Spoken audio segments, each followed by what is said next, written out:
I've spent most of my life working as a security guard. It's not a glamorous job, but it pays the bills. Gas stations, convenience stores, small shops. The work in these places is mainly to sit and observe the surroundings. But when I saw an ad for a night security guard at the local mall, I thought I'd finally found a better job. The pay is good. Better than any job I've seen in years. The hours aren't too long either, 11 p.m. to 6 a.m. There's only one building. I think it should be quiet and relaxing. How hard could it be?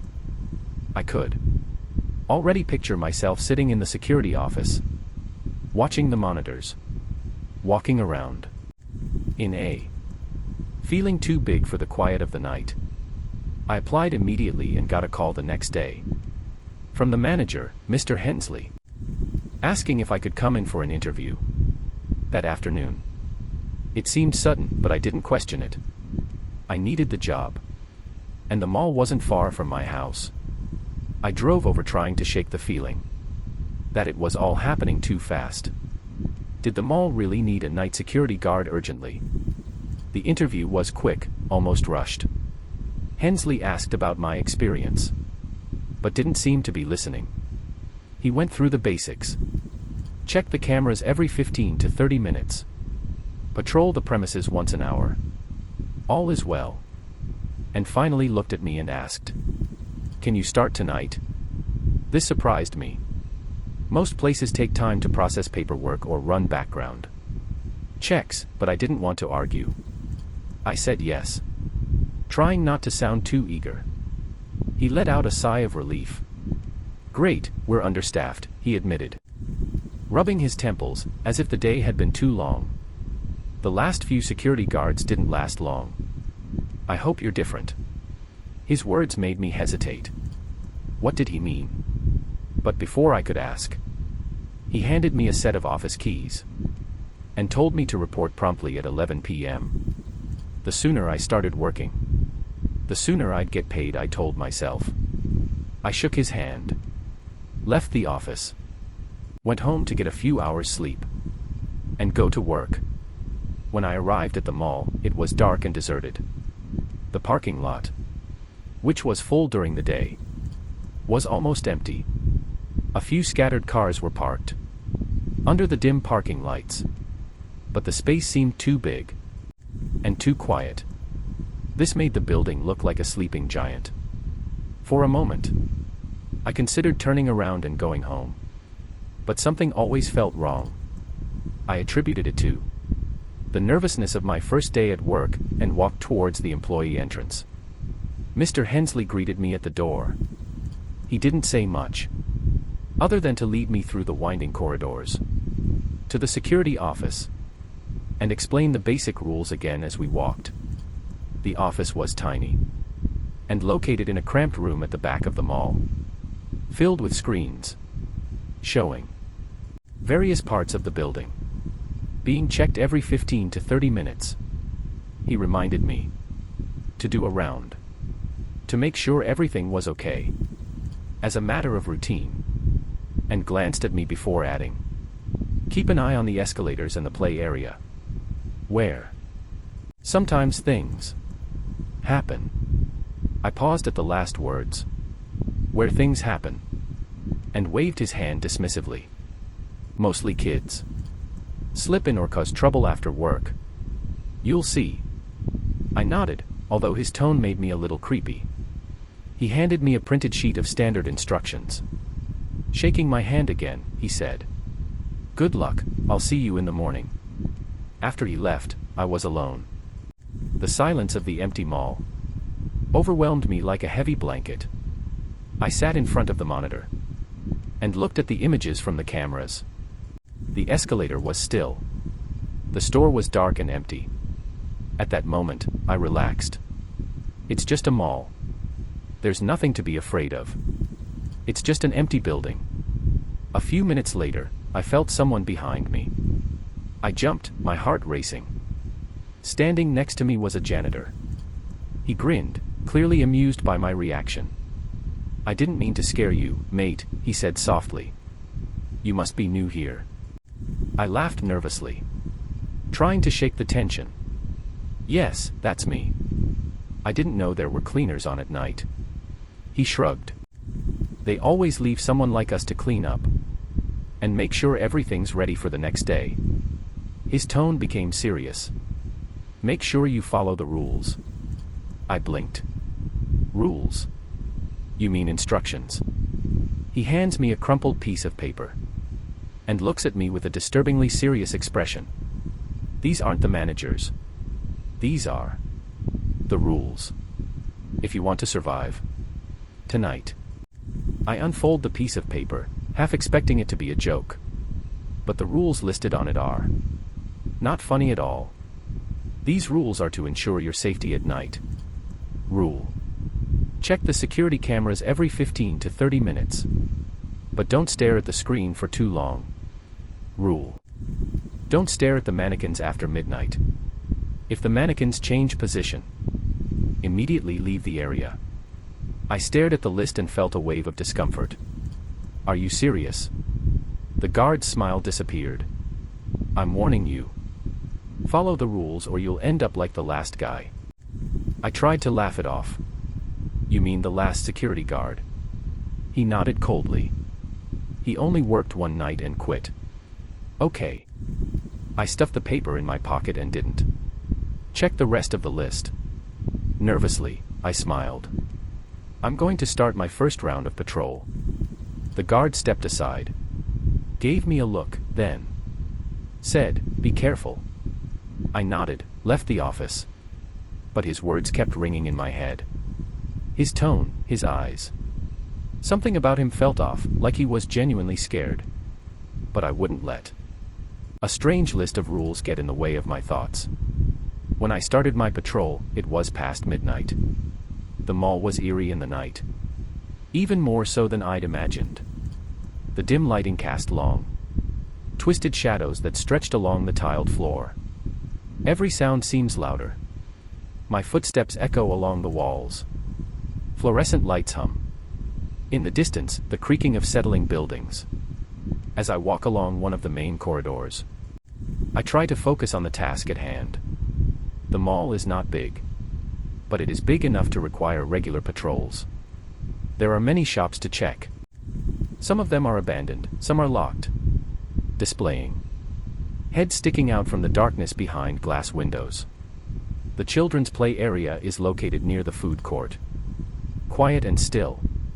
The colorful plastic toys look strange and lifeless under the dim emergency lights. Further on, I can see the escalator, motionless, stuck in its usual upward position, as if it were a relic from a busier era. I'm gradually getting used to the silence, when I notice something strange in a clothing store. The door is wide open. I stop the flashlight and scan the dark interior. At first, I didn't notice anything. But as I scanned the store with my flashlight, I noticed movement around the edges. A slight shaking, as if something or someone was hiding in the dark. I turned my head to look directly at it. But there was nothing. Just a few mannequins standing back there, motionless. I sighed and shook my head. It's nothing. Just my nerves. I won't let that janitor's scary list affect me. And then I heard it. The faint sound of clothes rustling. My flashlight turned back to the mannequins. And there it was. One of the mannequins must have moved. It was standing even closer to me now. It was slightly out of alignment with the others. I could feel my heart starting to race. "Hey, Mr. Doorman," I shouted. More out of desperation than anything else. This has to be some kind of prank. He's probably hiding in the shadows, trying to scare me. But there was no response. Just the soft, restless rustling of fabric behind me. Once again, I slowly turned around and scanned the mannequins with my flashlight. And that's when I saw that one of the mannequins had changed position, and its head was now facing the exit. I held my breath. There was no one else here. This couldn't be a prank. I quickly exited the store. I didn't want to stay a second longer. As I left, I kept looking over my shoulder. Then I heard footsteps, but not normal footsteps. They were heavy and rough, like wood or plastic scraping across the floor. My heart started pounding. I turned around and saw the same mannequin from the store, standing in the middle of the hallway, staring at me with a lifeless, expressionless face. The hairs on the back of my neck stood on end. I felt the blood drain from my face as I watched it slowly stiffen and start to walk towards me, with every step accompanied by a creaking and groaning of the joints. It moved like a robot, and was as stiff as a doll being dragged along. I did what any sane person would do. I ran. I turned and sprinted down the corridor. My footsteps echoed in the empty corridor.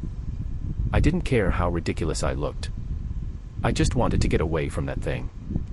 I rounded the corner and ducked into the corridor leading to the toilets. The sound of my footsteps had stopped behind me, but I didn't dare turn around. I dashed into the toilets and splashed cold water on my face, trying to convince myself that it was all a hallucination. But when I looked in the mirror, I saw something else. A woman standing near the cubicle, her back to me, in the drab uniform of a cleaning lady. I blinked and she was gone. My heart skipped a beat. I turned around, but there was no one there. The bathroom was empty. I collapsed onto my knees, exhausted and terrified. What had happened? I tried to clear my head and make sense of it all, but nothing made sense. Then I remembered the list. I pulled the crumpled piece of paper out of my pocket and unfolded it with shaking hands. They were written in black ink and clear. The next few rules. Rules. If the mannequins look like they're following you, don't turn around. The mannequins sometimes follow the security guards, but if you ignore them, they'll stop, and if you look, they'll know you've noticed and they'll come closer. I felt my heart sink. I read the rules. Avoid looking in the bathroom mirrors. It was too late. My stomach clenched as I realized I had broken 2 rules. No matter what happens, I'm making things worse. Rule: if you hear someone talking in an abandoned store, don't listen. I gulped hard. I hadn't heard anyone yet, but just knowing this rule made me uneasy. Rule 6: if you hear children's laughter in the play area, immediately leave. Rule 7: if you check the time and find it is earlier than the last time you checked, immediately return to the security office. I instinctively glanced at my watch to check the time. It showed 11:30 p.m. I shuddered. It couldn't be 11:30 p.m. I started my patrol after midnight, and some time had passed. This was impossible. I didn't need to be reminded twice. I rushed out of the bathroom. My heart was pounding. I walked towards the security office. The air around me seemed to have become heavier. The lights above my head flickered faintly. The shopping mall used to be a place I considered quiet and safe, but now it feels like a living entity, watching and waiting. I reached the office and closed the door behind me, breathing heavily and on edge. I look at my watch again. It's getting closer. But what just happened? Why is the time changing like this? I sit down and try to steady my trembling hands. I need to keep my head clear. I won't let this place get to me. I take out the list again, reading the remaining rules. Rule 8. Between 4 a.m. and 4:30 a.m., lock the security office door. Do not open the door for anyone. If someone knocks on the door, they may not be who you think they are. Check the security footage to be sure. Rule 9. If you hear someone crying in a fitting room, do not open the door. Rule 10. If you hear the escalator running, do not investigate.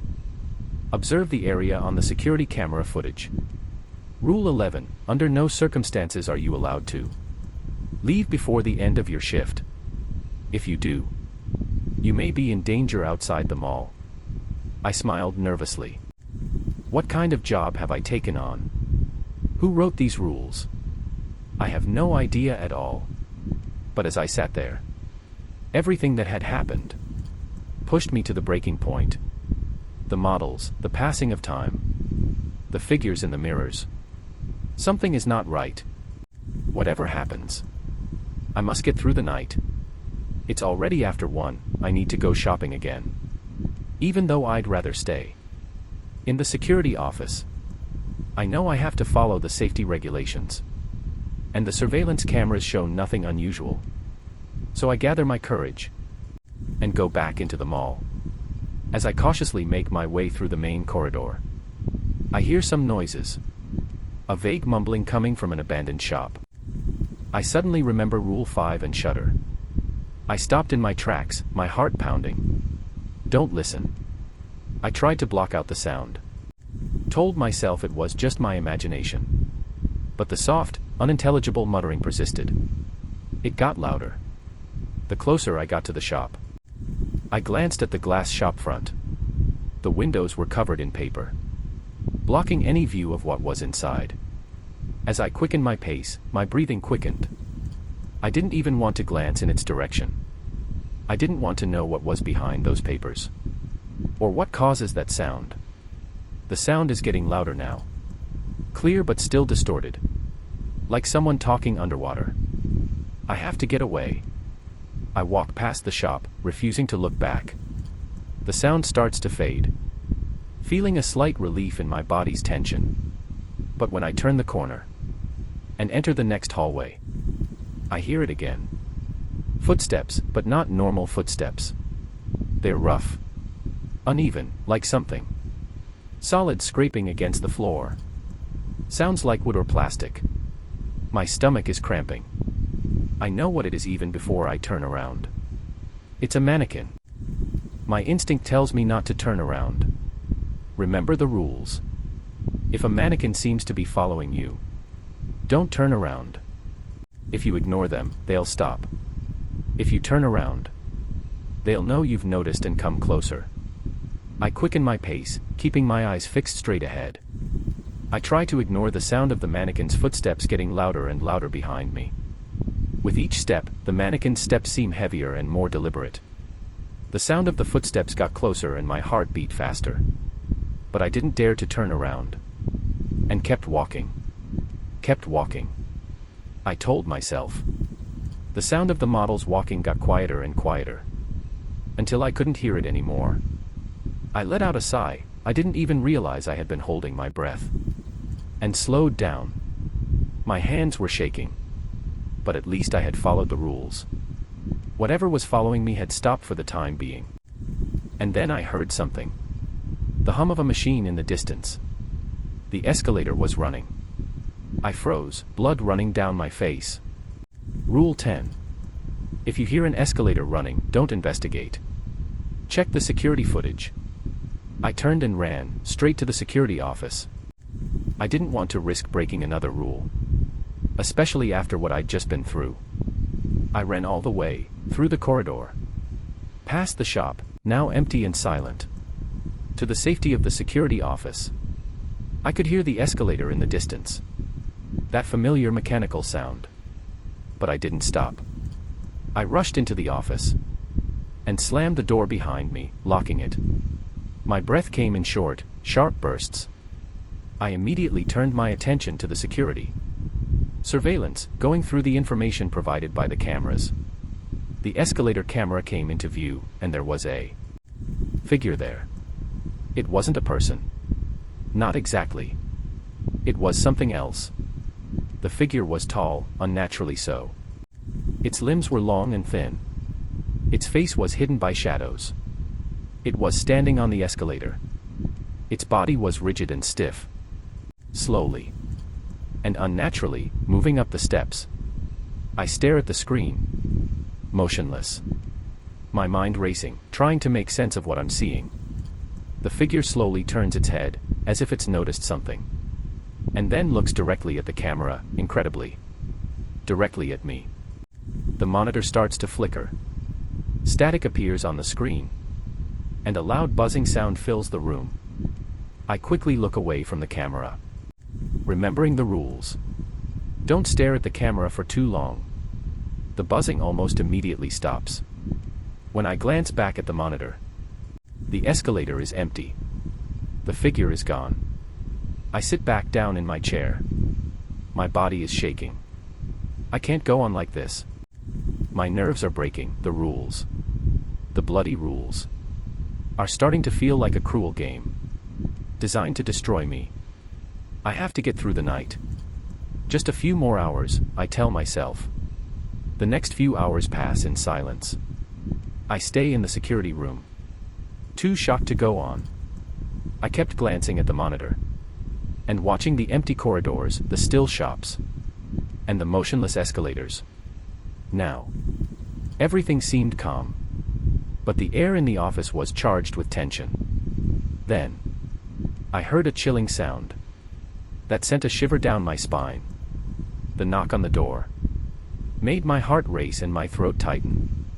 I froze, my eyes darting to the security camera to check the corridor outside the office. There was no one there. But the knocking started again. 3 quick knocks, as if someone was standing right outside the door. Then I heard a voice. "Hey, how was your night?" Still finding the rules interesting. It was the janitor. At least it sounded like him. I swallowed hard, trying to remember Rule 8. Between 4 a.m. and 4:30 a.m., the security office door must be locked. Do not open the door for anyone. If someone knocks, it might not be who you think it is. Check the security footage. I glance at the clock. It's 4:03 a.m. My heart pounding, I check the security footage again. The hallway outside the office is empty. But the knocking continues, this time more insistent. The caretaker's voice echoes from inside the door. It sounds friendly, but somehow, it's a bit. "Come on, open the door. I'll tell you what's really going on." I freeze in place. My hand hangs on the doorknob. My mind raced. It sounded like the janitor. But I knew I shouldn't trust my instincts at this point. I couldn't open the door. I wouldn't. The knocking suddenly stopped, and the office was silent again. I took a deep breath. I kept watching the camera. I didn't dare move until finally the janitor appeared on the screen. He was standing outside the door, looking directly at the camera. He knocked again, with a strange smile on his face. I felt my stomach clench. The way he was staring at the camera did not look human. His body began to shake, as if made of smoke, and then slowly dissipated into the air, leaving behind an empty hallway. I looked at the clock, 4:30 a.m. Whatever had happened before had now vanished. For the first time in hours, the air had become still. The heaviness that had been pressing down on me seemed to have eased a little, even if only a little. I could feel the tension in my shoulders easing, although my body is still like a taut spring, ready to snap at any moment. I stand up, my muscles sore from staring at the monitor for so long. I need to stretch my legs and move around, if only to get rid of the lingering fear. But staying in the office feels suffocating. Maybe taking a short walk, just around the corner from the office, will help clear my mind. The mall is still deathly quiet. Only the faint sound of electricity echoes in the corridors. The fluorescent lights flickered on and off, and cast long, distorted shadows that seemed to move as I walked.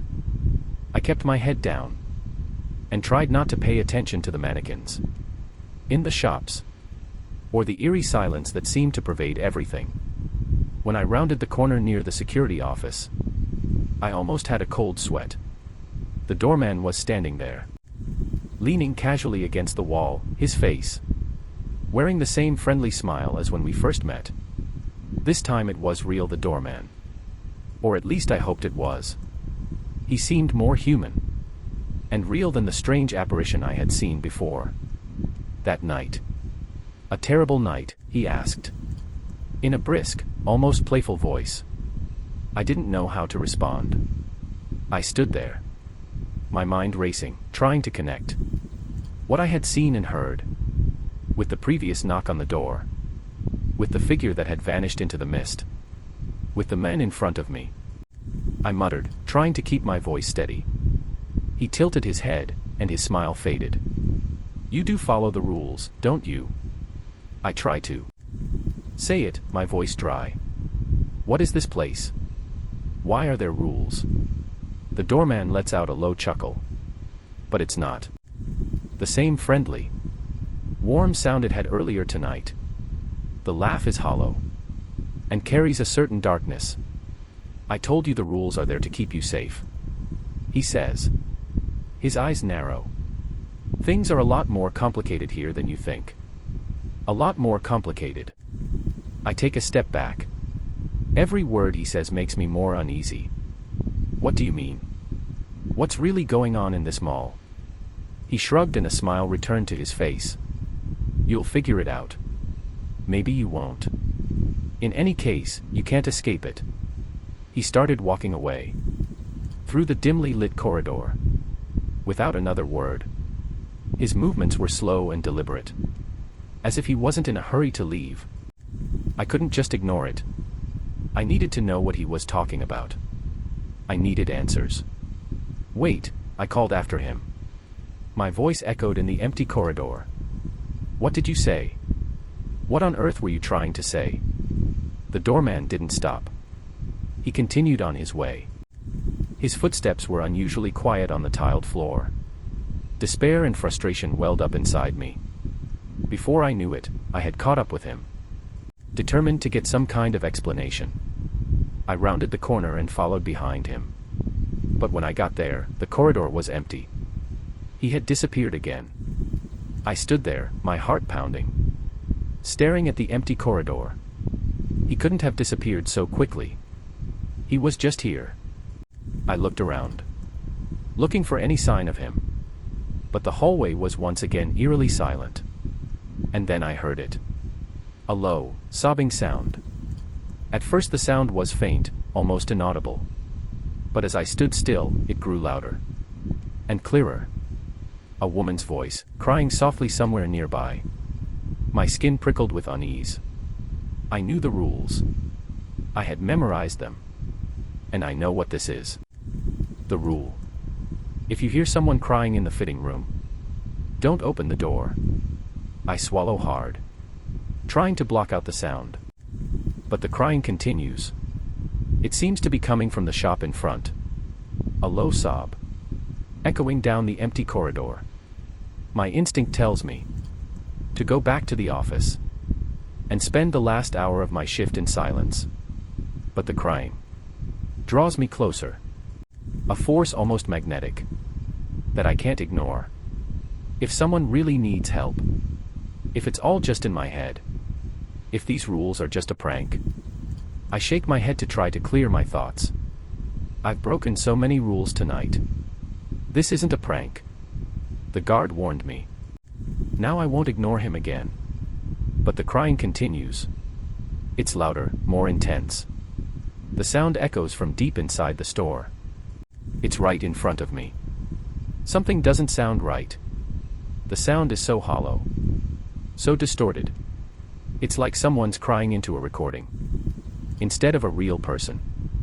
I stood there, a mixture of curiosity and fear. Until finally someone made the decision for me. The crying stopped. And suddenly everything went quiet. So quiet that the air became heavy and oppressive. As if the walls of the shopping mall were closing in on me. My chest tightened. And I realized I had been holding my breath. And then slowly, a figure appeared in one of the security cameras. I had been monitoring the hallway. I had left my office. But the camera was still connected to my device. I can't take my eyes off the screen because I see her. A pale-faced woman with long black hair that hangs loosely over her face and conceals her features.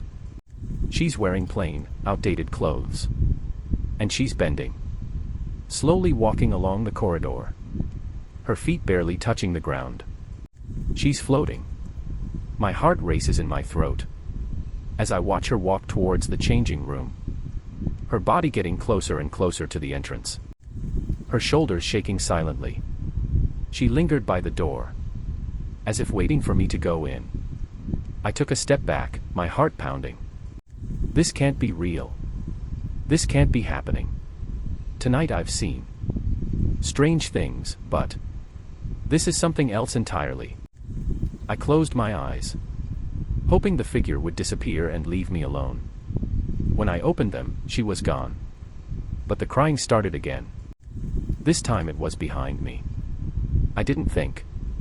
I raced down the corridor, running as fast as I could. The woman's cries echoed through the hall. With each step, the sound of her crying grew louder and more desperate.